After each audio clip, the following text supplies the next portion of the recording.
Hello tout le monde, dites-moi si vous m'entendez bien, faites-moi signe, hello à tous. Du coup, on va bientôt démarrer. Je ne sais pas si vous m'entendez. Bah, ok, Stéphanie me dit 5 sur 5, donc c'est bon. On va démarrer. Voilà, vous me dites si vous avez des questions, si vous entendez pas. De toute façon, bon, ce sera, je le mettrai également sur YouTube. Je mettrai voilà, mes conseils. Je vais vous présenter pas mal de choses aujourd'hui. Alors j'ai pris ce titre de atteindre les 10K mensuels pour la raison suivante, c'est-à-dire pour moi c'est un chiffre qui était important. Quand moi-même je me suis lancé en tant que freelance, pour moi c'était évident que si je voulais tenir en tant que free, il fallait que je fasse au moins 10 000 euros par mois de chiffre d'affaires. Pas de revenus tout de suite, mais il fallait vraiment que j'ai ce 10 000 euros par mois pour que ça puisse tenir. On va dire au moins lycée à l'année, faire au moins 120 000 euros. La première année, j'enseignais et j'ai commencé une activité en auto-entreprise, mais j'étais voilà, à temps partiel. Je ne travaillais pas complètement pour mon auto-entreprise, mais ça m'a permis de tester un peu le marché et pouvoir me lancer en fait plus tard, après en indépendant. Et aujourd'hui, ça fait plus de 10 ans que je suis indépendant. Et pour moi, c'était un premier palier à atteindre. Après, il y a d'autres paliers, évidemment. Voilà, faire 20 000, faire 30 000, faire plus par mois. Et d'autres problèmes avec ces paliers, évidemment. Alors, l'idée, c'est que moi, je vais vous présenter dans cette présentation le résultat de mes apprentissages, on va dire, sur les 10 dernières années, et surtout ce que j'ai pu voir en ayant coaché plusieurs centaines de freelances dans les on va dire, allez, les 1 an et demi, 2 ans. Ça fait à peu près 1 an et demi, 2 ans que j'accompagne pas mal de freelance à se lancer sur Malte, à se lancer sur LinkedIn. J'améliore leur positionnement, je travaille avec eux sur pas mal de sujets et j'ai découvert pas mal d'erreurs ou de difficultés qui les empêchent d'atteindre un chiffre intéressant. Après, moi, j'ai pris juste ce chiffre de 10K. Il faut bien le comprendre, c'est un peu un jeu de mots aussi parce que tout le monde parle du SMIC LinkedIn. Maintenant, alors, il y a deux choses. D'une part, il y a des gens qui pensent que c'est un peu du bullshit et c'est des chiffres qui ne sont pas du tout atteignables. Moi, ça m'énerve parce qu'en fait, je connais plein de freelances qui gagnent beaucoup plus que ça. Et en fait, 10K, ça me paraît pas du tout inaccessible. Donc ça, je voulais le démontrer que c'est pas un mythe. Parfois, il y a des mythes sur Internet qui circulent, mais celui-ci, c'en est pas un. Le deuxième point, c'est que parfois, c'est vrai que ça peut faire rager des personnes qui, on va dire, ont des difficultés à faire 2 000, 3 000 euros par mois. Et en fait, ils se disent non, mais comment je peux doubler ou tripler? Alors, il y a des méthodes, il y a des choses que j'ai appris par le passé et que j'ai pu tester sur d'autres personnes.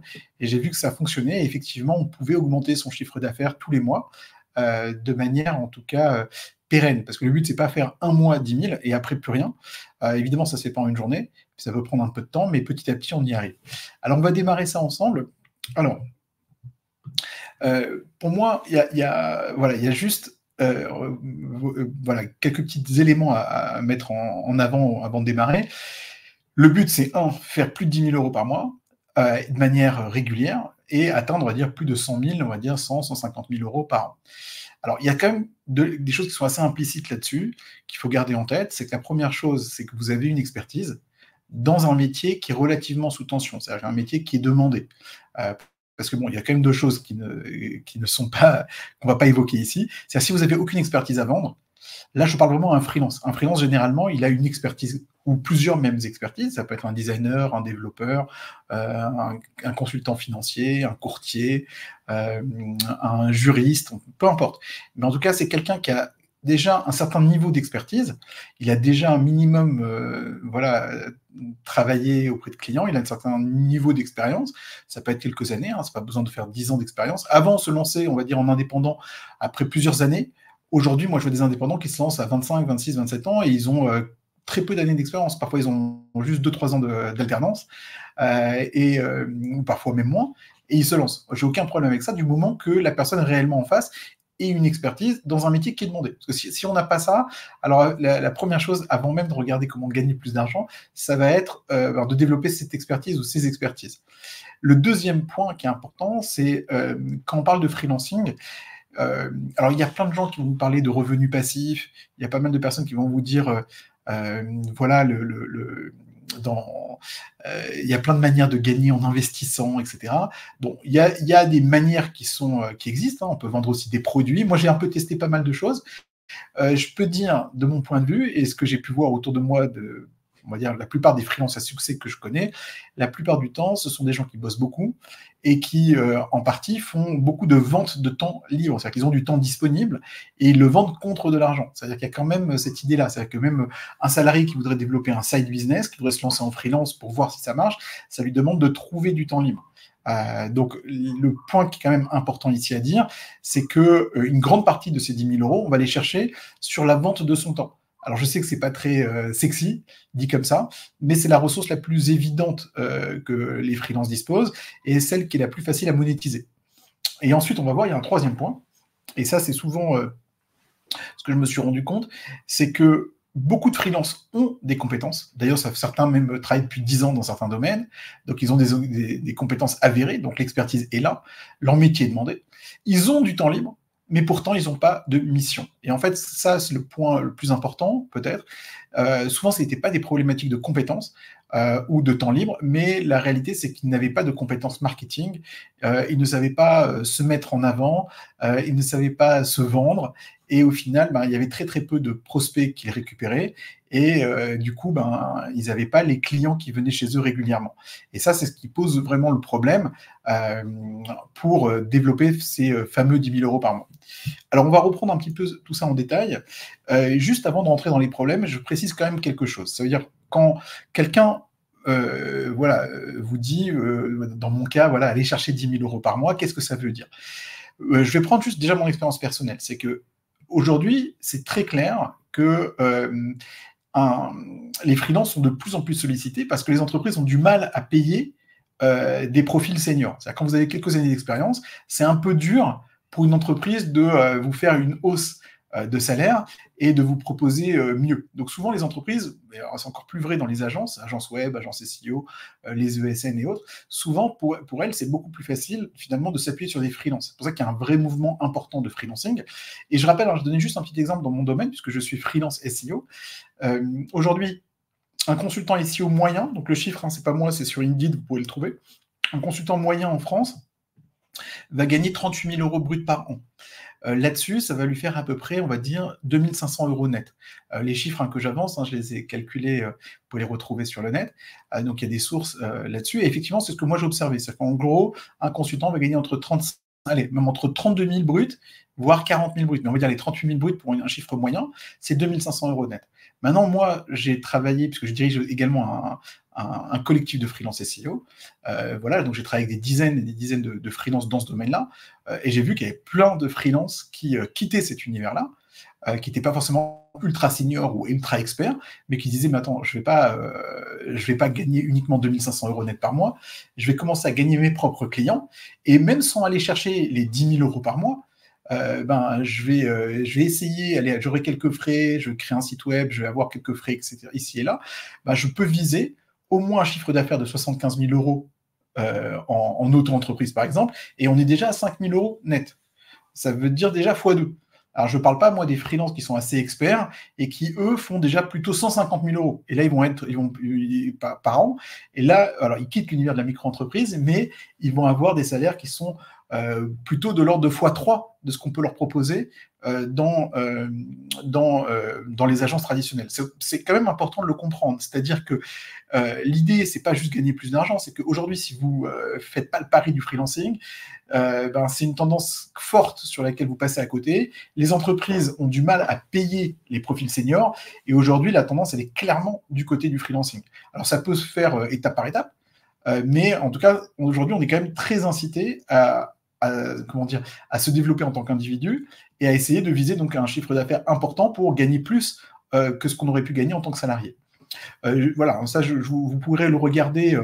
Je vais faire juste un petit partage d'écran, mais je vous le montre. Mais je vous montre rapidement, mais regardez, on va faire une petite simulation.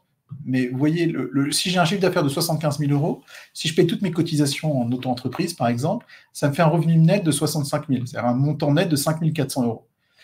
Donc, c'est quand même assez conséquent. Et surtout, c'est beaucoup mieux que si j'étais resté salarié. Donc, je reviens là-dessus. Ce que je veux dire par là, c'est qu'en fait, non seulement, c'est-à-dire si vous restez salarié, ça va être difficile d'augmenter votre revenu. Maintenant, évidemment, je ne fais pas la confusion. Un chiffre d'affaires mensuel de 10 000 euros ne veut pas dire avoir un revenu mensuel de 10 000 euros. Donc, je prends des exemples, mais moi, enfin, j'ai pris les exemples que je vous ai montrés, mais dès que vous commencez à rencontrer des freelances qui ont déjà 2-3 ans d'expérience et qui sont bien développés, en général, ils vont vous le dire qu'ils gagnent mieux que s'ils étaient restés salariés. Moi, en tout cas, c'est mon expérience, et c'est une expérience que je partage avec pas mal de freelances. Alors, je continue. Petit rappel rapide sur les ressources de revenus du freelancing, parce que après, je vais vous montrer un peu ma méthode, mais avant de rentrer dans le détail, quand même rappeler certaines choses. La première source de revenus la plus importante, c'est la prestation. Alors, elle est un peu décriée, parce qu'il y a des gens qui vous disent oui, mais c'est du temps contre de l'argent. Ok, mais même si c'est du temps contre de l'argent, ok, c'est la ressource dont on dispose. Et souvent, on n'a pas d'autre choix que de faire ça. Et pour moi, c'est finalement ce qui est le plus rémunérateur. Ça veut dire de vendre sa journée homme. Je rappelle, voilà, même si vous vendez par exemple les 20 journées les 20 jours ouvrables du mois à un TJM par exemple de 500 euros en moyenne, vous faites les 10 000 euros. D'accord. Après, il faut trouver le temps de les vendre, etc. Mais il y a plein de personnes qui arrivent à vendre mieux que 500 euros et qui vont donc dépasser le chiffre d'affaires de 10 000 euros. Mais c'est pas la seule source du freelance. J'en ai rajouté quand même 3 autres qui sont importantes. Il y a pas mal de freelances qui vont faire de temps en temps de l'éducation, c'est-à-dire donner des formations, faire du coaching. Alors, on ne peut pas vivre que de ça, enfin c'est un peu difficile souvent. Il y en a qui arrivent à en vivre que de ça, mais disons que souvent la source numéro 1 reste la prestation. Le gros avantage de cette source numéro 2 que j'ai appelée l'éducation, c'est que le taux horaire il est souvent plus important. C'est-à-dire que c'est pas très difficile de demander un tarif plus important quand vous intervenez sur une journée de formation. Si vous avez une compétence, dire voilà, tiens, moi, mon TJM, il est plutôt de 500 euros. Par contre, si c'est une formation, là, je suis plutôt à 1 500 euros. Donc, le gros avantage de la formation ou du coaching, c'est que généralement, le taux horaire, il est x2. Et donc, du coup, ça permet aussi d'en faire de temps en temps, d'augmenter le tarif moyen et finalement d'avoir un chiffre d'affaires plus important à la fin du mois. Il reste 2 éléments qui sont pas mal avancés aussi, que j'ai pu tester dans mon cas. J'ai pu aussi voir avec d'autres. C'est la création de produits. C'est pas évident, mais c'est vrai que ça fait quand même un apport de revenus supplémentaires. Et tout ce qui est lié à l'apport d'affaires, à l'affiliation. Alors, juste, je vais préciser, moi, je vais mettre vraiment l'accent sur la prestation. Tout ce qui est lié à l'éducation, à la création de produits, à l'apport d'affaires, ça, c'est vraiment l'idée de briser le plafond de verre du freelancing. Donc ça, c'est intéressant. Mais c'est pas pour tout le monde. C'est vraiment, c'est vraiment, en fait, les revenus plutôt actifs. Moi, j'ai un peu peur de ce qu'on appelle des revenus passifs, parce que quand on parle, par exemple, de l'éducation, il faut préparer quand même pas mal sa formation. Donc, ça prend du temps. Quand on dit créer un produit, certes, ça peut être un revenu passif, mais la réalité, c'est que ça prend énormément de temps en production du produit et également dans sa distribution. Donc, ça ne se fait pas comme ça. Le seul élément qui fonctionne super bien et qui n'est pas difficile à produire, c'est l'apport d'affaires, où là, on est vraiment sur du quasi-revenu passif, mais c'est difficile de faire beaucoup d'argent là-dessus. Donc, la réalité, c'est que la plupart des freelances fonctionnent sur de la prestation. C'est ce qui est le plus efficace et la source de revenu numéro 1. C'est-à-dire, d'ailleurs, je reprends, peut-être, je ne sais pas si je peux agrandir un petit peu, mais je vous montre, je vous donnerai le petit compte-rendu, mais ceux qui veulent être hyper freelance, vendre de l'éducation et des produits, c'est bien, mais c'est un horizon plutôt long terme. Au départ, si vous voyez la courbe du consulting, c'est d'abord le consulting qui est le plus rémunérateur, et la plupart des freelances qui font un beau chiffre, d'abord, ils vivent de la prestation. Donc là, je voulais juste casser quelques idées reçues. C'est-à-dire qu'il n'y a aucun problème à vendre son temps contre de l'argent. C'est même ce qui est le plus rémunérateur. C'est un énorme avantage, c'est qu'il n'y a pas cette logique de winner takes all. Beaucoup d'entreprises, prenons un développeur, chaque entreprise a besoin d'un développeur, a besoin d'un designer, d'un consultant marketing, etc. Ils n'ont pas besoin d'un seul. Autant ils vont acheter peut-être la meilleure formation, et tout le monde va acheter la même formation. Par contre, toute entreprise a besoin d'un consultant, de quelqu'un qui va les aider sur le plan juridique, etc., etc. Ils ne chercheront pas forcément le meilleur avocat. Ils vont prendre quelqu'un qui va leur réaliser les CGV, et ça suffira une seule personne. Mais chaque entreprise aura besoin à un moment donné de réaliser ses mentions légales, ses conditions générales de vente, etc. Donc la prestation, c'est quand même fondamental. C'est-à-dire, sans prestation, ce serait difficile de dépasser les fameux 10 000 euros mensuels. Alors, je vais revenir un peu plus sur les erreurs. Alors pour moi, ce que j'ai vu de mon côté, c'est mon expérience qui parle, c'est qu'il y avait en général 5 erreurs. Ça veut dire souvent le positionnement n'était pas très évident. Ça veut dire qu'il y avait une forme d'incohérence dans le positionnement du freelance. Donc, il vendait deux choses qui n'avaient pas trop à voir, où il essayait de communiquer sur plusieurs informations à la fois, et donc on perdait. Le deuxième point qui revenait très très souvent, c'est qu'il n'y avait pas suffisamment de leads. En général, il reposait sur un gros client, par exemple, deux clients. Il s'était lancé en indépendant parce qu'il a eu une opportunité, ou bien, voilà, mais il n'avait pas vraiment de leads. Il travaillait pas ses prospects. Il avait très très peu de travail finalement de génération de leads. Et en vérité, il était extrêmement fragile. Et donc évidemment, dès qu'il perdait un client, il se retrouvait mal. Ils n'avaient pas de marque personnelle, ça veut dire qu'en fait personne ne les connaissait. Ils ne faisaient pas d'efforts là-dessus, ils n'avaient pas un site perso, ils avaient un profil LinkedIn un peu pourri, ils n'avaient pas travaillé leur profil Malte, ils n'avaient pas d'avis client, il n'y avait rien qui était fait sur leur marque personnelle. Là, j'ai travaillé récemment, par exemple, avec 2-3 freelances, ils essayent tous de mettre en avant le nom de leur entreprise, alors qu'en fait, ils travaillent seuls et ils feraient bien mieux plutôt de mettre en avant leur personne. Plutôt qu'on essaye de retenir leur marque la marque de leur entreprise, ce qui est beaucoup plus difficile à faire. Et les deux dernières erreurs que j'ai vues, c'est souvent une inefficacité commerciale, c'est-à-dire une difficulté à organiser des calls découvertes. Voilà, ils se plaignent souvent, ouais, mon prospect n'est pas revenu vers moi. Donc, ils ne maîtrisaient pas un peu la logique de la phase commerciale. Ils n'étaient pas bons non plus dans la manière de closer finalement leurs prospects. Et surtout, le dernier aspect qui est le pire, c'est que ils avaient déjà du mal ils avaient peu de leads, il y en a finalement peu qui signaient. Et à la fin, ça finissait aussi avec des impayés, des retards de paiement, une difficulté aussi à amener leurs clients vers les offres qu'ils proposaient. Et au final, toutes ces erreurs-là, cumulées, font que, ils n'arrivent pas du tout à faire un chiffre conséquent et ils pensent en permanence à retourner éventuellement vers le salariat. Alors, souvent, ce qui se passe, alors, ils ne font pas forcément ces 5 erreurs, mais il y a souvent un problème dans un de ces points, voire plusieurs de ces points.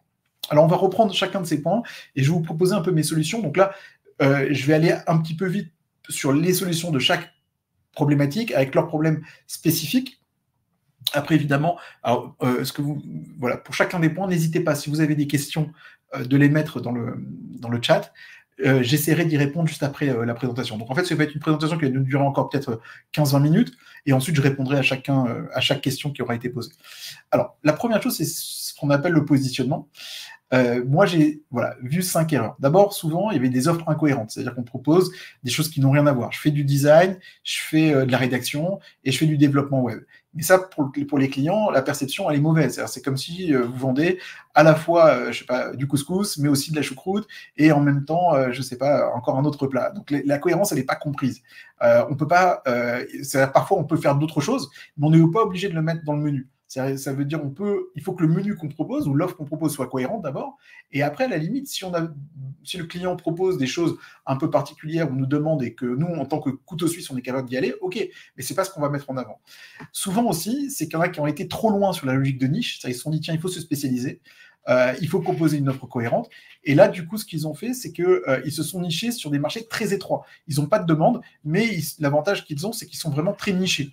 Moi, je suis un peu contre ces logiques-là de niche. Je préfère à la limite qu'on soit, pas assez niché, un peu trop généraliste. Aujourd'hui, il y a trop de freelances qui se nichent en permanence, qui se spécialisent, et à la fin, on n'y arrive pas. J'ai remarqué aussi beaucoup trop de freelances qui cherchent à se différencier. Ils ont trop bien écouté certains discours de singularité. Affiche ta singularité, différencie. C'est quoi les éléments de différenciation? Ils résonnent un peu comme des startups qui essayent de se différencier très fortement, alors qu'en fait, la réalité, c'est qu'il ferait mieux de benchmarker la plupart de leurs concurrents, regarder qu'est-ce qui marche et de s'aligner sur eux. La singularité, ça ne suffit pas, parce que le client, lui, il n'a pas fait une étude de marché. Donc, il doit comprendre qu'est-ce que vous proposez, et souvent, lui, il va vous rattacher à ce qu'il connaît. Donc, souvent, ce n'est pas extrêmement différencié, et ce n'est pas la peine de chercher vraiment à se démarquer. La première étape, c'est déjà s'aligner sur la concurrence. Autre point important, surtout pour les freelances qui démarrent, mais même un peu les freelances qui sont un peu installés, il y a un autre problème qui revient, c'est ne proposer qu'une seule offre. Et voilà, moi je fais ça. Par exemple, mon audit SEO, il est à 3 000 €. Et en fait, si tu ne rentres pas dans mon package, tant pis, je ne travaille pas avec toi. Et pourtant, ce qui se passe, c'est qu'il y a des clients qui demandent d'autres choses auxquelles on pourrait répondre. Et là, en fait, on dit, maintenant, ça ne rentre pas dans mon package. Alors ça, c'est vrai pour des très, très grands comptes, ils peuvent se le permettre, ou à la limite, des grandes entreprises, ils peuvent se permettre de dire, non, mais nous, voilà, soit vous rentrez dans le package, soit c'est pas la peine. Mais quand on est freelance, on peut être flexible et on peut faire évoluer son offre. Moi, j'ai envie de dire, un freelance de qualité, il y a une partie de son offre qui va changer tous les ans. C'est-à-dire qu'une offre figée dans le temps, c'est pas possible. Il y a toujours 15-20% de nouveautés chaque année parce que il aura découvert que les clients veulent, par exemple, plus cet élément que cet autre élément. J'ai fini aussi par un dernier point qui est problématique dans le positionnement des freelances. C'est souvent, ils ont été abîmés par le monde corporate ou le monde universitaire et ils utilisent un jargon très corpo que personne ne comprend. Ils oublient la requête client et là, ça ne fonctionne pas. Du coup, ça, c'est important. Moi, c'est souvent ce que je fais d'ailleurs dans les coachings Malte ou les coachings LinkedIn. Je me rends compte qu'ils mettent des titres qui ne veulent rien dire. Je prends juste un petit exemple. Il vaut mieux dire consultant SEO que head of SEO. Il vaut mieux dire, je ne sais pas, product owner, qui va être la requête demandée, plutôt que head of product. Parce que si vous voulez, la position hiérarchique n'a pas d'importance. C'est pas ce que recherche le client. Donc, c'est pas la peine de chercher en permanence à se différencier. Et en fait, ce que je remarque, c'est souvent les offres, elles sont pas suffisamment évolutives et il n'y a pas de remise en question. C'est-à-dire, au lieu de se dire, tiens, on va être assez agile, on va écouter ce que les clients ont besoin, on va évoluer là-dessus. Si on a un refus, pourquoi, qu'est-ce qui n'a pas été retenu, qu'est-ce qui n'a pas été compris dans mon offre, de telle façon à ce que notre offre, elle soit de plus en plus limpide par rapport aux attentes du client. Donc, proposer une offre cohérente. Et surtout, j'ai mis l'accent sur évolutive, c'est-à-dire que quand on a une offre, il ne faut pas avoir peur à la changer. Ça veut dire, moi, si je prends mon cas à moi, au départ, je pensais me lancer sur le marketing sur 4-5 sujets. Finalement, il n'y en a que 2 offres qui ont vraiment marché. Ça a été le SEO et les campagnes Google Ads. Donc, j'ai arrêté tout ce qui était emailing. J'ai arrêté d'autres choses sur lesquelles je pensais peut-être que les clients allaient me demander de travailler là-dessus. Je fais rien en social media, etc., parce que ça m'intéresse moins et c'est pas finalement ma spécialité. Et en fait, souvent, un freelance, il va essayer de proposer plusieurs offres, pas une seule, et il va évoluer et son offre va devenir de plus en plus cohérente, de plus en plus précise par rapport aux attentes du marché et tout ça en gardant, on va dire, une présentation qui soit la plus simple. Maintenant, ça ne peut pas se faire d'un coup, mais ça peut se faire de manière régulière si on est sensible au feedback que nous renvoie le marché, au feedback des différents prospects qu'on aura rencontrés. Le deuxième point important, la deuxième grosse erreur, c'est, alors je l'ai mis ici, c'est générer des leads en quantité et de manière continue. Alors souvent, quand on est freelance, on travaille en B2B. Qui dit B2B, c'est-à-dire qu'on a des paniers moyens qui sont assez importants. Maintenant, le problème du B2B, c'est que les taux de conversion ou les taux de transformation, ils sont assez faibles. Ça veut dire pour signer, je rappelle juste un point, ça veut dire pour signer un taux de transformation quand vous avez un prospect, déjà c'est à peine, je ne sais pas, 10%, 20% des prospects que vous allez avoir qui vont signer. Si c'est du bouche à oreille, peut-être vous allez arriver à 30%, 40%. Mais c'est difficile d'avoir 100% des personnes qui vous contactent qui vont signer avec vous. Donc déjà, il faut un certain nombre de leads, un certain nombre de prospects. En même temps, une erreur qui revient très souvent chez les freelances, c'est des freelances qui se disent, moi je suis maqué jusqu'au mois de septembre, donc j'ai rien à faire. Alors qu'en fait, c'est pas vrai. Même si tu es pris actuellement, travaille tes autres canaux d'acquisition. Travaille ton profil LinkedIn, travaille ton profil Malte, travaille ton site personnel en SEO, travaille plusieurs choses, commence à parler de toi, montre aux autres que tu es disponible pour d'autres missions, c'est fondamental parce que c'est ce qui va te permettre d'obtenir plus de prospects et de leur dire, bon, actuellement je ne suis pas dispo, mais dans quelques mois je le sais, je le serai. Souvent les demandes ne sont pas du jour au lendemain. Mais pour éviter ces périodes, on va dire, de vache maigre, il est fondamental d'être en prospection continue. Et ce que j'ai vu aussi souvent, c'est le salariat déguisé chez les freelances, c'est-à-dire des personnes qui ne dépendent que d'un seul ou de 2 gros clients. Donc ça, c'est pas possible, parce que si vous vendez tout de suite les 5, je ne sais pas, vous vendez vos 5 journées de la semaine entièrement pour un seul client, vous perdez ce client, vous êtes mort. Ou bien dépendre à 80%, 90% de 2 gros clients. Ça, c'est pas possible. Il y a un petit point aussi que je voulais quand même rappeler qui est fondamental, c'est que beaucoup de freelances imaginent qu'ils vont garder, quand ils ont signé un client, que tout va se jouer sur la rétention. Je rappelle un point quand même hyper important. Moi, j'ai tout essayé sur la rétention, mais il y a quelque chose qu'on vous cache un peu, c'est que même si vous faites super bien votre travail, vous allez perdre des clients. Pourquoi vous allez perdre des clients? Parce que votre client, il sera peut-être en difficulté, il va peut-être fermer la porte, peut-être qu'il voudra réduire ses dépenses, peut-être qu'à un moment donné, simplement, il va vouloir voir ailleurs, il voudra tester d'autres choses. Votre client, même si ça marche très bien pour lui, il peut se faire racheter et il y a une nouvelle équipe en place qui va changer tous les prestataires. Et donc, une chose est importante à savoir, c'est extrêmement difficile de garder des clients sur la durée. Ça, vous allez en perdre de toutes les façons. Au moins 10 à 20% chaque année de vos clients, vous allez les perdre. Et quoi qu'on en fasse. C'est pour ça d'ailleurs que toutes les agences ou les entreprises sont tout le temps en acquisition permanente. Même lorsqu'elles ont, en vérité, elles sont full. Pourquoi? Parce qu'elles savent très bien qu'elles vont perdre des clients, même si elles font bien leur travail, parce qu'il y aura mille et une raisons qui vont amener leurs clients à aller voir ailleurs. Et donc ça, c'est fondamental de bien le garder en tête, c'est que la rétention, c'est bien beau, mais on ne peut pas avoir une rétention de plus de 80%. C'est extrêmement difficile. Et quand on est freelance, c'est important de garder tout le temps un œil sur l'acquisition, donc de ce que j'ai appelé ici recherche en continu des nouveaux clients, mettre en place plusieurs canaux d'acquisition, pas qu'un seul, pas dire ok, je dépends que du bouche à oreille. Alors j'ai pas dit on va pas travailler tous les canaux, mais au moins en prendre quelques-uns et les suivre, voir ok, tiens, cette personne m'a demandé un service, peut-être je ne suis pas disponible maintenant, bon, je prends son mail, etc., je le rappellerai au bon moment. Notez tout ça. Même sur un CRM, je vous fais un petit partage d'écran rapide. Je vous montrer, par exemple, dans mon cas, moi, j'ai un CRM que je paye, mais à côté de ça, j'ai pris aussi un petit CRM personnel, c'est-à-dire sur Notion, où je note voilà, mes contacts, d'où il vient, quand c'est ce qu'il m'a demandé, quand est-ce que voilà, la date, etc.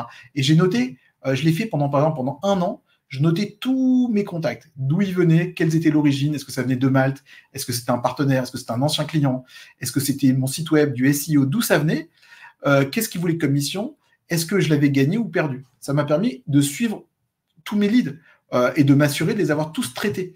Donc ça, c'est important aussi de garder en tête. Vraiment, le point qui est vraiment hyper important, c'est avoir un minimum de CRM de suivi. Parfois, il y a quelqu'un qui vous a appelé il y a 2 mois, il avait besoin de vous, et ensuite, il a oublié, vous pouvez le relancer. Et donc, c'est important d'avoir au moins un micro-CRM ou un personnel CRM comme sur Notion qui est gratuit. Ça, c'est important. Donc, générer des leads en quantité et en continu, parce que, voilà, si vous avez moins de 10 leads par mois, ça va être difficile. Je vous rappelle encore les taux de transfo. Les taux de transfo, c'est 10-20% en moyenne. Donc, voilà, il vous faut des leads réguliers. Et quand je dis des leads, pas forcément tous qualifiés. Vous allez avoir dans les 10, peut-être qu'il n'y aura que la moitié qui sera qualifiée. C'est normal. Mais vous allez avoir au moins 3-4 rendez-vous intéressants tous les mois. Et ces rendez-vous, parfois, c'est ce qui va permettre une signature dans plusieurs mois ou voire plusieurs années, parce que quelqu'un se sera rappelé de vous ou il aura retenu l'interaction que vous allez avoir avec lui à ce moment-là. Troisième gros problème, et ça, c'est une spécificité qui est liée au freelancing, qui est moins vraie dans le monde de l'entreprise, c'est qu'aujourd'hui, les entreprises qui fonctionnent sont des entreprises très incarnées. Et aujourd'hui, on a vraiment très intérêt à développer notre marque personnelle. Alors, on parle de personal branding. Souvent, alors il y a plusieurs choses qui se passent. C'est que, moi, je l'ai vu sur LinkedIn, mais c'est pas que sur LinkedIn. Quand je parle de marque personnelle, ça va au-delà de LinkedIn.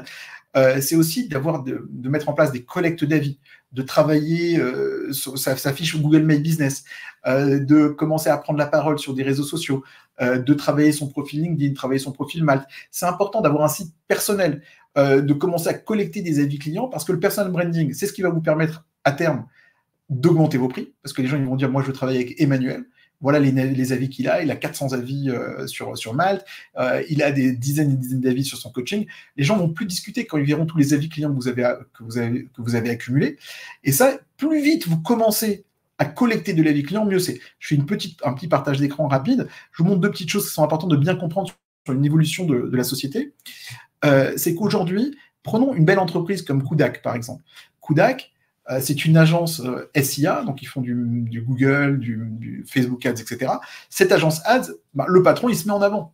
Ça veut dire, ici Théo Lyon, il n'a pas hésité à se mettre en avant. Prenons maintenant, je ne sais pas, Malek Zian, c'est quelqu'un avec qui j'ai travaillé, qui est un conseiller en gestion de patrimoine. Il fait pareil.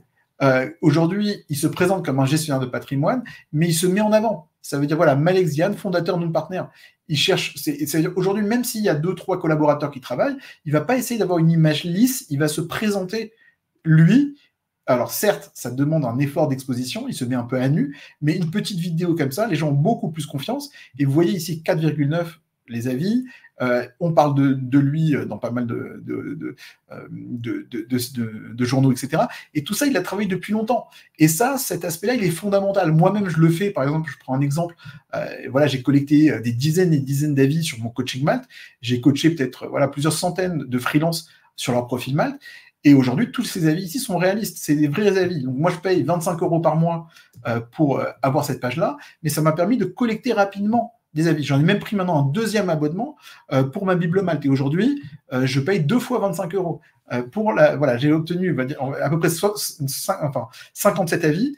Et pour l'instant, ma Bible Malte, j'en ai obtenu déjà 5. Et je sais que j'augmente mes avis au fur et à mesure.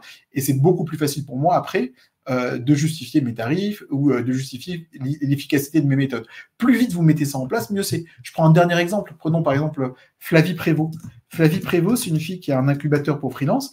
Hier, elle communiquait là-dessus, que sur son Trustpilot, aujourd'hui, elle a déjà 50 avis. Ça veut dire que elle a ses clients, elle a 50 personnes qui ont dit que sa formation est top. Et ça, c'est fondamental. Et quelle que soit votre activité, c'est important le plus vite possible de mettre ça en place. Ça peut être même gratuit. Ça veut dire, si je prends Noon Partner, par exemple, le gestionnaire de patrimoine, il va travailler sur sa fiche business. Ça veut dire, voilà, Noon Partner à vie, vous allez avoir, alors je ne le trouve pas ici, mais si je prends sa fiche business, je ne sais pas pourquoi je ne la trouve pas, mais on va vite retrouver son nom avec des avis. Vous pouvez aussi vous créer une petite fiche business comme j'ai fait ici, Emmanuel Bismuth, avec des avis, etc. Mais c'est important de bien comprendre que vous êtes obligé finalement de travailler aussi votre nom. Qu'est-ce qu'on raconte sur vous dans le web quand on tape votre nom? Donc les avis par exemple, sur une fiche business, les avis, votre page Malte, votre page LinkedIn. Ici, moi, je fais du Better Call, mon site personnel. Donc plus vite on collecte des avis, mieux on se porte. Je dis pas qu'il faut devenir influenceur. Je dis juste que c'est hyper important d'être simplement créateur de contenu, pas un influenceur. Donc, il ne faut pas avoir peur de l'exposition parce que les gens vont de plus en plus faire confiance à celui qui se sera mis en avant.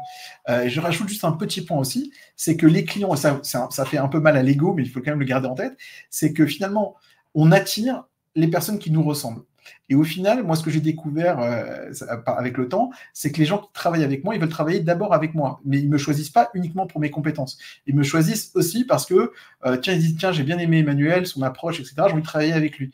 Et ça, je l'ai vu sur moi, mais je l'ai vu aussi sur plein d'autres freelances. C'est-à-dire que vous ne vous rendez pas compte à quel point, finalement, les soft skills, c'est-à-dire votre éducation, vos valeurs, votre personne, votre personnalité, finalement, a plus de valeur que vos compétences. Je n'ai pas dit que si vous étiez incompétent, les gens voudraient quand même travailler avec vous, parce qu'ils vous apprécient.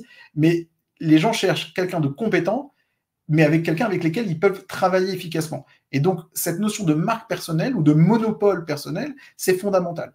Et ça demande ce petit travail d'exposition, de collecte d'avis, et c'est ce qui va faire la différence. Moi, de plus en plus, je pense que aujourd'hui, on va être de plus en plus concurrencé par plein de freelance, parce que le mouvement, il est clairement en freelancing. Maintenant, ce qui va faire la différence entre deux freelances, ça va être un freelance qui est plus attractif, qui a une marque personnelle plus forte, un peu comme on le voit dans le domaine du B2C ou dans le domaine du e-commerce. Quatrième point, c'est ce que j'appelle la tarification de manière intelligente. Alors là, c'est un peu toutes les souffrances des freelances que j'ai pu voir. Beaucoup de freelances qui vendent au temps passé. Moi, c'est pas du tout ce que je conseille parce que c'est très difficile. Bon, ça, c'est un peu le monde des ESN, le monde des développeurs. Ça me dérange un peu parce que c'est compliqué pour le client. Il sait pas vraiment combien de temps ça va prendre et tout. C'est un peu difficile. Je préfère qu'on soit sur des ventes à la prestation. Et parfois vous ne serez pas très rentable, mais au moins il y a un début, il y a une fin, et surtout plus vite vous serez compétent, plus vite votre taux horaire sera meilleur. Le deuxième point aussi qui est important, c'est qu'il y a souvent des freelances qui vont mettre des tarifs élevés pour flatter leur ego, mais ils ne vendent pas. Donc quand vous mettez un tarif, l'idée c'est pas forcément d'avoir un tarif arrêté, mais d'avoir un tarif que j'appelle dynamique. Il y a eu un post hier ou il y a quelques jours d'Oussama Hamar où il avait testé pas mal de tarifs sur son Better Call House, et le tarif qui a le mieux fonctionné, c'était le 300 € la demi-heure. Quoi qu'on en pense, finalement, lui, il avait testé, et il se dit, tiens, ce tarif-là, il est bon. Si je le monte à 450, j'ai beaucoup moins de demandes. Et donc, il ne faut pas hésiter à essayer plusieurs tarifs pour trouver son bon tarif, et plutôt qu'avoir un tarif qui est là juste pour flatter son ego. Ça, c'est insupportable. Après, ce que je remarque qui est quand même important, c'est tout ce qui est à la négociation et on va dire à la question de la marge. Alors sur la négociation, moi j'ai une règle très simple, c'est que on négocie que de manière intelligente, c'est-à-dire quelqu'un qui respecte votre travail. Si on vous demande de baisser votre tarif, il n'y a aucun problème de baisser jusqu'à 10%, même gratuitement. C'est pour ça qu'il faut mieux prévoir même une petite marge de 10% au cas où le client demande un effort. Et parfois, bon, il vaut mieux mettre allez, 10% de plus que ce qu'on aurait accepté en disant, voilà, mon tarif plancher, par exemple, c'est 500 € jour homme. Un site web, je ne le vends pas à moins de 2000 €, par exemple. Maintenant, OK, si un client vous demande 10%, on peut être OK. D'accord? Donc ça, il faut se préparer à ça. Par contre, si la négociation est plus importante, il faut à ce moment-là être prêt à une négociation win-win. C'est-à-dire, OK, tu n'as que 1 500 € de budget, alors je t'enlève cette partie. Voilà, on va conserver le même taux horaire, moi je serai payé de la même façon, sauf que peut-être que le budget global pour toi ne sera pas le même. Et ça, par exemple, je ne te le ferai pas, c'est à toi de le faire tout seul. Dernier petit point quand même important sur tout ce qui est lié à la tarification, c'est qu'aujourd'hui, quand on est freelance, on ne peut pas se permettre une tarification qui ressemble à ce que font les grosses agences ou les grosses entreprises. Vous devez avoir un cash flow qui fonctionne et surtout éviter des situations où vous avez un BFR important, c'est-à-dire un besoin en fonds de roulement important. C'est-à-dire vous ne pouvez pas vous permettre d'avoir des impayés ou des retards de paiement. Donc n'hésitez pas à demander des acomptes, voire des acomptes même très importants. N'avancez pas avant d'avoir été payé. C'est fondamental. Ne laissez jamais un client avec des grosses sommes qu'il vous doit, parce que ça va être extrêmement difficile pour vous finalement d'aller chercher ce qu'il vous est dû. Donc ça, c'est très important de demander des acomptes et de filtrer de cette façon les clients sérieux avec lesquels travailler. Mais ça, c'est vraiment important. Et là-dessus, il y a plusieurs solutions. Alors, soit vous mettez en place des systèmes de prélèvement automatique type GoCardless, soit vous mettez en place des acomptes. Et en général, les gens fonctionnent bien. C'est en disant, voilà, on va démarrer avec 40% d'acompte. Dans un mois, il y aura encore 30%. Et le solde, par exemple, à la fin, des 30% restants. Mais l'idée, c'est de vraiment se protéger parce qu'il peut aussi y avoir quelque chose qu'on oublie souvent. Et je le vois, moi, c'est qu'il y a souvent des clients qui n'avancent pas au rythme qui avait été prévu. Normalement, le travail aurait dû être fait sous les 3 mois. Et finalement, le projet se prolonge indéfiniment. Mais si vous avez prévu, vous, justement, des paiements échelonnés via des acomptes, il n'y aura pas de problème. Même si le projet aurait dû durer 3 mois et finalement il dure 6 mois, c'est pas grave, vous mettez en pause, vous avez été payé sur le travail, et quand le client sera à nouveau disponible, il vous enverra la deuxième échéance, et là on pourra avancer sur la deuxième partie. Et ça, c'est extrêmement courant. Donc c'est quand même super important de bien se préparer à ça. Dernier point qui est important, et qui est le dernier élément pour moi qui permet finalement de progresser et pour atteindre un chiffre d'affaires le plus élevé possible, c'est tout ce qui est lié à la prospection et à la vente. C'est-à-dire que d'une part, il y a beaucoup de freelances, moi ce que j'ai découvert, surtout dans les métiers de la tech, il y a beaucoup de consultants qui sont bons, qui ont des bonnes compétences. Par contre, ils ont du mal à se mettre en avant et surtout, ils abordent le call découverte ou les entretiens qu'ils ont avec leurs futurs clients, avec leurs prospects, comme si c'était un entretien d'embauche. Donc, alors que c'est pas le cas. Alors, ils imaginent un peu deux extrêmes. Soit une extrême passivité, c'est-à-dire, voilà, je vais répondre aux questions qu'on va me poser, soit l'inverse, c'est je vais faire ma déballe commerciale, je veux montrer que je suis le meilleur. Mais c'est ni l'un ni l'autre. En fait, ce qu'il faut vraiment faire, c'est pas comme ça. Il faut essayer d'être sur un rapport d'égalité, c'est-à-dire proposer, par exemple, quand vous avez un prospect, dire, tiens, ça m'intéresse ton projet, prends rendez-vous sur mon Calendly, organisons un call découverte, un appel découverte. Ça vous permet de vous préparer en amont. En général, ils ne prennent pas rendez-vous dans l'heure qui suit. Et ça va être dans les prochains jours, etc. Ça vous donne le temps de bien préparer, de connaître le besoin du client, de regarder son site, de voir ce qu'il a besoin, dans quel univers il se situe. Ça vous permet de vous préparer aussi, d'avoir des questions et d'écouter ses problèmes et de bien pratiquer ce que j'appelle l'écoute active. Ça, c'est fondamental. Et après, à vous rapidement d'envoyer votre devis aussi simple que possible pour pouvoir le transformer. Je rappelle quand même, dernier point aussi là-dessus, c'est que quand on vend en freelance, on ne vend pas comme une agence. C'est-à-dire qu'on n'est pas obligé d'avoir des devis très longs, des réponses compliquées, parler beaucoup de soi. On peut être beaucoup plus rapide, proposer, on va dire, un devis très simple, très court. On peut aussi être beaucoup plus, dirigiste dans le call découverte. Et j'ai remarqué quand même, dernier point aussi, qu'il y avait pas mal de freelances qui étaient assez passifs après. Une fois qu'ils avaient envoyé leur devis, ils ne répondaient pas. Je voudrais juste vous montrer 2 exemples de ce qu'il ne faut pas faire. Comme ça, un contre-exemple, vous comprenez bien. Il y a un freelance que j'ai accompagné sur Malte, il me dit oui, mais personne ne me répond. Alors, je vous montre un petit peu ce qu'il faisait. Il reçoit une super mission. Voilà, j'ai besoin d'un ghostwriter qui va me rédiger 2-3 posts LinkedIn par semaine. Il lui dit, je suis expert comptable, je souhaite développer mon compte perso. Et ça, il lui raconte son besoin. Et comment répond le freelance ? Bonjour Guillaume, votre proposition m'intéresse. Et il parle que de lui. Ghostwriter et copywriter, j'accompagne les entreprises et dirigeants qui souhaitent prendre la parole sur eux. Communicant depuis plus de 6 ans, j'ai travaillé sur... Il parle que de lui. J'écris aujourd'hui notamment pour Maëva Courtois, et je serais ravi de... Voilà. c'est pas du tout comme ça qu'il faut répondre. Regardez comment a répondu le client. Bonjour, est-ce que le lundi 4 en fin d'après-midi? Et en fait, le client, il a été précis dans sa demande. Qu'est-ce qu'a fait le freelance? Il a parlé de lui, il a parlé de son expérience, il n'a pas du tout répondu au client rapidement sur sa demande. Je vous montre juste ce matin, par exemple, mais ça, je ne le fais pas que sur Malte. Ce matin, par exemple, j'ai reçu une demande. Moi, je ne m'embarrasse pas avec des réponses longues. J'ai reçu une demande, quelqu'un me sollicite. Alors, ça peut être sur Malte, ça peut être sur mon mail. Tout de suite, mise en place d'un calendrier. Voilà, je reçois bonjour, je suis responsable, nous avons besoin de quelqu'un pour le SEO. Bonjour Zacharia, je vous propose de prendre rendez-vous sur mon calendrier. Quand il arrive sur mon calendrier, il a tout de suite la possibilité de prendre rendez-vous sur les plages que je lui ai réservées. Et en fait, immédiatement, j'ai eu une prise de rendez-vous. Il ne faut pas perdre de temps à raconter qui on est, pourquoi, qu'est-ce qu'on a fait. Il vous a sélectionné, on vous a fait une demande, vous amenez le client à égalité, vous lui dites, tiens, regardez, si vous voulez qu'on en parle, on prenne rendez-vous. C'est important de bien comprendre que les ventes se font sur un rendez-vous, ça se fait grâce à un rendez-vous, ça ne se fait pas comme ça tout seul. Ça, c'est le premier point. Deuxième point aussi, je voulais vous montrer, parce que c'est une autre personne que j'avais coachée, et j'ai trouvé ça pas, c'est pas la façon dont il faut faire, je vous le montre parce que c'est comme contre-exemple, si vous voulez.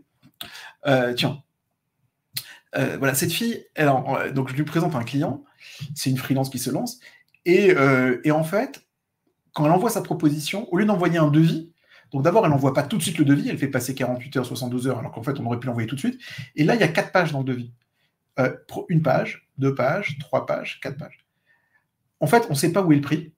Elle a parlé, on ne sait pas, elle raconte comment ça va marcher avec elle, etc. Il y a 4 pages qui parlent de l'accompagnement, etc. En fait, on n'y arrive pas. C'est pas ça un devis. Un devis, c'est 3 lignes et on sait tout de suite de quoi on parle. Il n'y a pas besoin de raconter. On s'est présenté, on a expliqué tout ça dans le call. On n'a pas besoin de... et si la personne a des questions, on y va. Mais là, le client, il ne va même pas lire un devis pareil. Il ne voit même pas le prix. Alors, le prix, il est caché, il faut le voir. Il est ici 1 450 €. Un accompagnement minimum de 3 mois, mais il y a trop de paperasse. Et ça, ce modèle-là, ce n'est pas possible. Il faut un devis extrêmement court, extrêmement rapide, quelle que soit l'activité, pour avoir beaucoup plus de chances de le signer. Voilà. Du coup, on va passer aux questions. Je précise, alors, que j'ai lancé, vous l'avez vu peut-être hier, j'ai lancé donc un bootcamp pour ceux qui s'intéressent, on va reprendre tous ces 5 problèmes en détail pendant 4 semaines de manière hyper intensive. Ceux qui ont envie de s'inscrire, ils peuvent le faire. Je vous mets le lien dans le chat.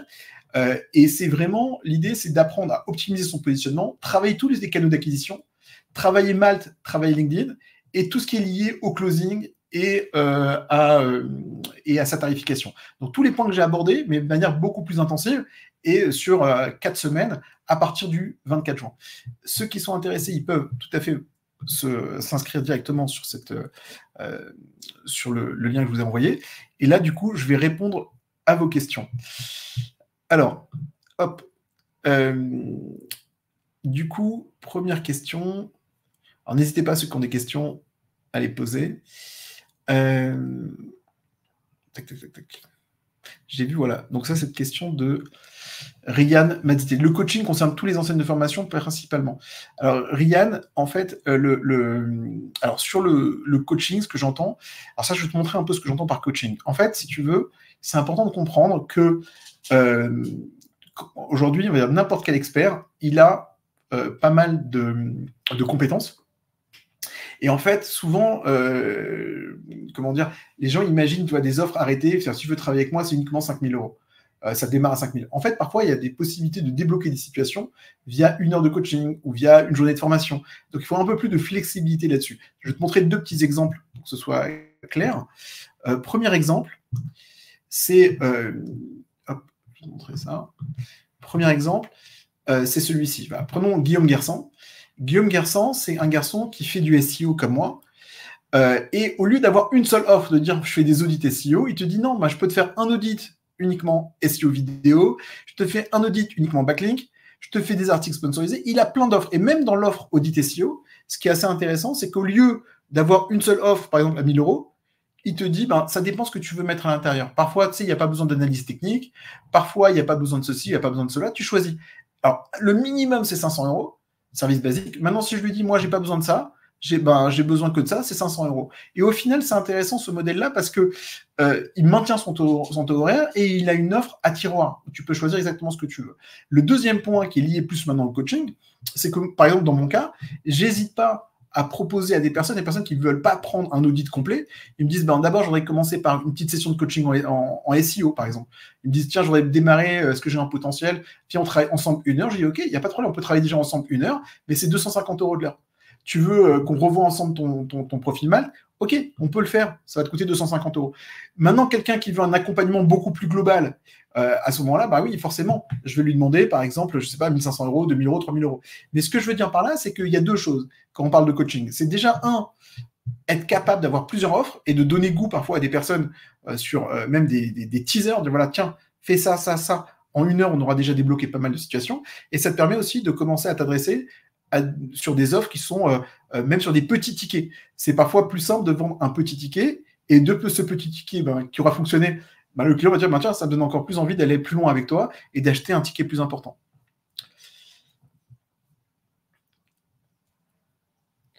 Oui, deuxième question. Alors, sur la partie vraiment CRM, bon, il y en a plusieurs qui sont très bien.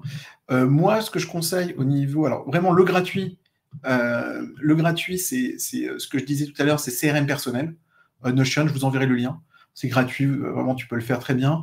Moi, c'est ce que je faisais. C'est-à-dire, j'ai noté comme ça énormément. Ça m'a permis de bien savoir quels étaient mes canaux les plus puissants, ceux qui marchaient le mieux. J'ai pu comme ça savoir, tiens, si je veux voir uniquement ceux qui ont été gagnés, très bien, qui ont été attribués et gagnés, quels sont les canaux, et j'ai pu comme ça déterminer quelles étaient l'efficacité de chacun de mes canaux. Sinon, il y a un autre outil que moi je conseille qui est vraiment bien, ça reste Abi, que j'utilise aussi. Ça, c'est pas mal. Abi, c'est un logiciel de devis, facturation, etc. Mais ça te permet aussi de bien suivre ta productivité, enfin, ça te permet de bien suivre tes devis, de suivre un peu tout, et ça, c'est quand même sympa. Parce que ça coûte pas cher, on est sur du 20 € par mois à peu près, ou même moins, une dizaine d'euros, alors que sur des outils plutôt type celle-ci, c'est un peu plus cher. Alors ça, c'est plus intéressant quand on est une entreprise de plusieurs personnes, mais quand on est indépendant, pour moi, un outil comme Abi fait très bien le job. Ouais, alors à ce moment-là, oui, par rapport à ta question, donc Guillaume, c'est vraiment, à ce moment-là, Abi. Je te conseille vraiment Abi. Normalement, pour moi, c'est un outil qui est top, que tu devrais apprécier. Est-ce que vous avez d'autres questions?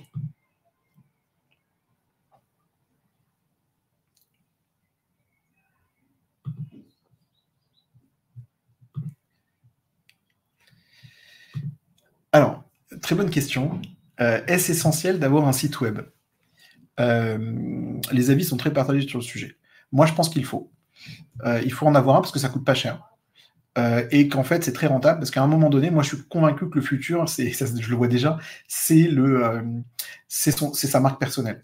Je prends un exemple tout bête. Il y a beaucoup de gens, par exemple, je vois dans mon cas, qui m'ont vu sur Malte et ensuite, pour éviter de payer, par exemple, à Malte une commission, où ils ont entendu parler de moi, ils vont me chercher. Et pour me trouver, je préfère qu'ils me trouvent sur mon site internet déjà.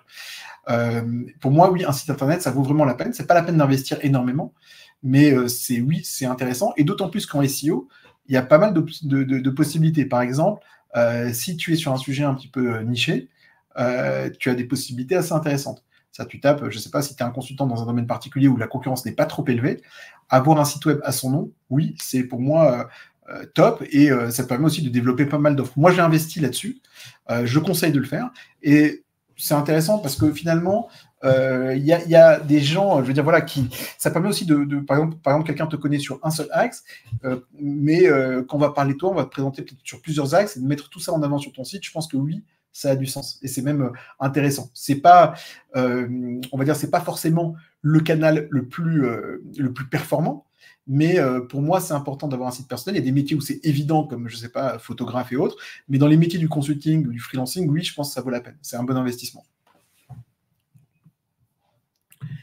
Alors, Alexis Moreau, pour les activités de niche sur un marché saturé, mes illusions, comment s'en sortir? Ça, c'est une bonne question, difficile.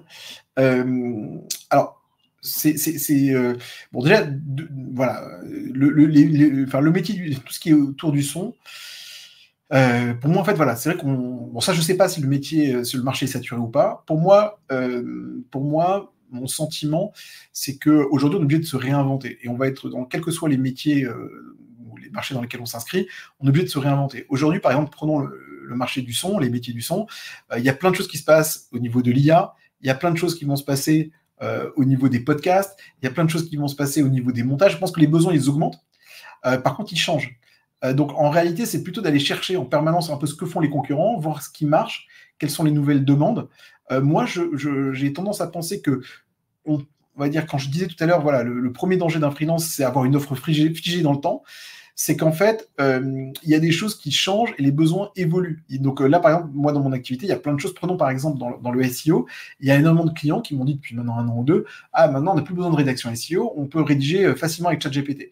Alors, c'est pas vrai tout le temps, mais il y a des domaines où effectivement l'écriture devient de plus en plus automatique et ça fonctionne. Donc cette partie, on va dire, cette partie en tout cas, elle est en train de disparaître des métiers du SEO. Je pense que c'est un peu pareil dans les métiers du son. Donc il y a peut-être des fonctions ou des sujets dans ton métier qui disparaissent. Donc l'idée, c'est de trouver maintenant où est-ce que tu peux apporter de la valeur, toujours en restant finalement proche des compétences et de tes expertises. Et s'il faut aller se former, il ne faut pas avoir peur de se former, d'aller proposer de nouveaux services. Mais à mon sens, je pense qu'il y aura des nouvelles opportunités qui vont émerger. Donc, en général, j'ai une attitude, on va dire, plus à l'affût des nouvelles offres que je peux créer pour renouveler les offres. Après, si vraiment on est dans une situation de marché complètement saturé et on n'a plus besoin de nous, etc., bon, alors à ce moment-là, il faut penser à se reconvertir. Mais en général, c'est jamais du jour au lendemain.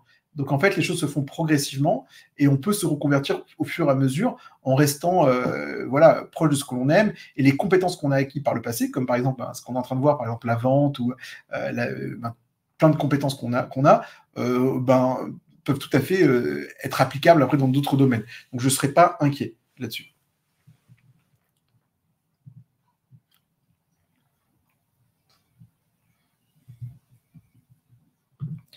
Je ne sais pas si vous avez d'autres questions. Si vous avez des questions également sur le bootcamp, donc je vous ai mis le lien. N'hésitez pas, vous pouvez m'envoyer aussi des questions en MP. Alors, j'ai une question ici de Réhouven. Est-ce que tu recommandes ou pas de faire de la prospection ? En fait, bon, ça dépend vraiment du freelance. Un freelance qui a pas mal de canaux et qui a pas mal d'inbound, qui a pas mal de demandes de leads, il n'a pas besoin de faire vraiment de prospection. C'est toujours mieux. Maintenant, la prospection, c'est quand même, surtout quand tu démarres, ça reste le canal le plus efficace. Ça veut dire de demander un peu, voilà, les entreprises qui ont levé de l'argent, les entreprises qui démarrent, voilà, proposer ces services à des entreprises qui ont besoin, c'est top. Moi, ce que j'ai plutôt tendance à penser, c'est qu'en fait, on va dire alors, un freelance qui démarre, il doit aller chercher de la prospection ou chercher des partenaires, des futurs prescripteurs. Donc ça, c'est évident. Pour moi, c'est un super canal quand tu te lances. C'est pas forcément un super canal une fois que tu es un peu affirmé et que tu as déjà pas mal de travail parce que ça devient difficile en fait. C'est quand même très chronophage. Par contre, faire de la prospection ciblée, c'est pas mal. C'est-à-dire, dans mon cas, par exemple, je sais que j'en fais peut-être pas assez, mais j'ai pris l'abonnement LinkedIn Premium justement pour ça, pour commencer à avoir un peu de prospection ciblée, parce que je suis assez exposé, on va dire, sur LinkedIn, et je me dis, il y a des beaux profils sur LinkedIn qui vous visitent mon profil, et je peux un petit peu engager la conversation avec eux pour leur proposer mes services. Mais on va dire, quand on est freelance, on n'a pas les moyens de faire beaucoup de prospection.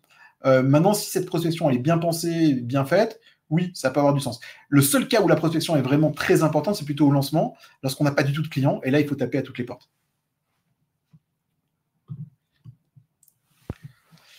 Alors, combien de temps faut-il prévoir par jour, par semaine pour travailler sur le bootcamp ? Alors, en fait, c'est une bonne question. Ce que j'ai prévu sur le bootcamp, c'est il y aura donc un gros live, donc un live par semaine. Donc là, 1 heure. Ensuite, c'est vrai que tous les participants auront accès également à ma formation, à toute la Bible Malte. Je vais donner des exercices à faire, des challenges chaque semaine pour travailler sur les points qu'on va évoquer ensemble. Il faut compter, le minimum, c'est 1 à 2 heures, on va dire, par semaine. Et après, si on a un peu plus, on va dire même 3-4 heures, les 4 heures, c'est mieux.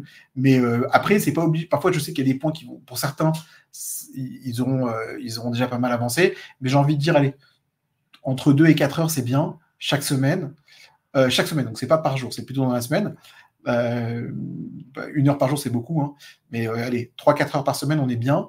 Et en 4 semaines, moi, l'idée, c'est d'appliquer pas mal de choses, de revoir son positionnement, de revoir son profil LinkedIn, revoir son profil Malte, de revoir un peu son site personnel, revoir ses offres, retravailler un peu ses devis, retravailler tous les aspects qu'on a vus, de telle façon à ce que, OK, on a plus de canaux d'acquisition, une offre plus simple, on a une perception aussi qui est plus claire aux yeux du client, qu'on soit meilleur finalement dans le closing, de telle façon à ce que on génère plus de leads et plus de chiffre d'affaires tous les mois.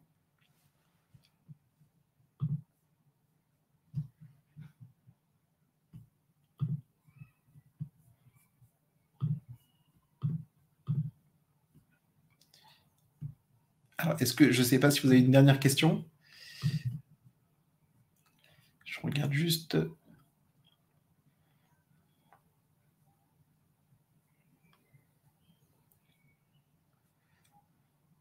Ok, donc, je crois que c'est bon. Très bien. Je vous remercie à tous, en tout cas, voilà, d'avoir assisté à ce bootcamp, enfin, à cette masterclass. C'était une masterclass assez intensive. J'ai essayé de dire un maximum d'idées en seulement 45 minutes, 1 heure. Mais du coup, évidemment, voilà, chaque point mérite d'être creusé encore plus, d'être travaillé. C'est un peu l'objet d'ailleurs de ce bootcamp. Une dernière question. Sur mal, quelle période de référence semaine, mois est pertinente pour juger un changement de TJM? En fait, quand on fait des changements, par exemple, de TJM, qui sont des temps de changement importants, il faut au moins 2 semaines. Au moins 2 semaines pour juger ça, donc voire plutôt même 1 mois. En général, quand tu fais un changement, par exemple, de titre, quand tu fais des changements un peu importants, il faut compter au moins 2-3 semaines, tu vois, voir le mois pour voir vraiment le retour. Parce qu'on n'a pas... Il faut bien rappeler une chose, c'est qu'on est dans le B2B. C'est-à-dire samedi, dimanche, il n'y a pas de demande. Donc, on n'a que 20 jours. Une semaine, c'est trop court, c'est 5 jours, c'est pas significatif. Donc, en fait, il faut souvent au moins 3 semaines, voire 1 mois. Donc, en fait, les gros changements comme titre, TJM et tout, tu regardes au bout d'un mois. Tu peux pas regarder la semaine. La semaine, c'est trop court. C'est pas une période de temps suffisante, à moins que tu sois sur un domaine extrêmement demandé. C'est-à-dire, si tu as habituellement, je sais pas, une trentaine de leads, ok, j'ai travaillé avec des personnes qui sont dans des domaines très demandés. Par exemple, j'ai travaillé avec des monteurs vidéo qui sont en ce moment très demandés. Ben oui, ils avaient des fois 30-40 leads. Donc eux, au bout je sais pas, au bout d'une semaine, ils pouvaient se rendre compte de l'impact d'un changement de TJM, par exemple. Sur des domaines qui sont plus concurrentiels ou c'est un peu différent. Et là, à ce moment-là, il faut parfois attendre 1 mois pour dire, attends, avant j'avais 3 leads, maintenant j'en ai 6. Avant j'avais tant de vues, j'avais telle position moyenne, maintenant j'ai amélioré tout ça. Et le vrai laps de temps, c'est plutôt 1 mois.